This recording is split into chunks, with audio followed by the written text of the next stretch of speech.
গত দুটো ভিডিওতে আমরা বুঝেছিলাম যে অপশান গ্রিক্সের ডেল্টা এবং থিটার কাজ কী এবং আপনার যে প্রিমিয়াম বাই করা প্রিমিয়াম তারপরে কিভাবে এর এফেক্ট পড়ে। আজকে আমরা সেখান থেকে একটু এগিয়ে যাচ্ছি এবং এখানে আমরা বুঝবো অপশান গ্রিক্সের ভেগার কাজ কী। আপনি মনে করছেন যে আগামীকাল মার্কেট 24,400 উপরে যাবে এবং মার্কেট 24,400 উপরে থাকবে, আপনি সেটা প্রেডিকশন করলেন এবং 24,400 একটা কল অপশান বাই করে দিলেন।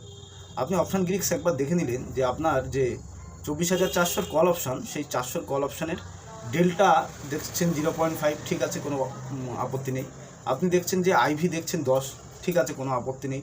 আপনি দেখছেন যে ভেগা দেখছেন 15, ঠিক আছে, কোনো আপত্তি নেই। এই যে ভেগা 15 এবং আইভি 10 থাকাতে আপনার প্রিমিয়ামে কিসের এফেক্ট করতে পারে একবার বুঝে নিন হিসাবটা।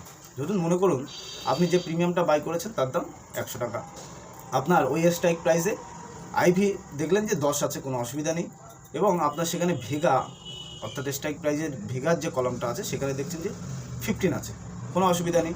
হঠাৎ দেখছেন যে মার্কেট চলছে, মার্কেট একই জায়গায় আছে, অর্থাৎ 24,400 কাছাকাছি আছে, 10 পয়েন্ট উপরে 10 পয়েন্ট নিচে এরকম ফ্ল্যাকচুয়েশন হচ্ছে। মার্কেটের মধ্যে হঠাৎ একটা নিউজ আসবার পরে আপনি দেখলেন যে আপনার যে আইভি, আপনার যে স্ট্রাইক প্রাইজের সেই আইভি 10 থেকে বেড়ে 11 হয়ে গেল। যখনই 10 থেকে বেড়ে 11 হয়ে যাবে না, তখন আপনার যে প্রিমিয়াম, সেই প্রিমিয়ামের মধ্যে একটা স্পাইক দেখতে পাবেন, অর্থাৎ একটা জাম্প দেখতে পারবেন। মার্কেট কিন্তু আপনার একই জায়গায় আছে, কিন্তু আপনার প্রিমিয়াম দেখবেন যে 15 টাকা বেশি হয়ে গেল, অর্থাৎ আপনার প্রিমিয়াম 15 টাকা লাভ দেখাবে। মার্কেট কোথাও যায়নি তাই। আবার একইভাবে যদি আপনি আইভি দেখেছেন 10, ভেগা দেখলেন যে 15, ঠিক আছে, যখনই মার্কেটে দেখছেন যে আইভি ডিক্রিজ হয়ে গেল হট করে বা 1 পয়েন্ট ডিক্রিজ হলো, আপনার প্রিমিয়াম দেখবেন যে মার্কেট আপনার এগেনস্ট যায়নি, মার্কেট উপরেই গেছে, কিন্তু আপনার প্রিমিয়ামের মধ্যে একটা জাম্প আসে, একটা নিচে চলে আসে। অর্থাৎ ভেগা বোঝায় 1 পয়েন্ট আইভি বাড়া এবং কমাতে আপনার প্রিমিয়ামে কত টাকা বাড়বে এবং কমবে।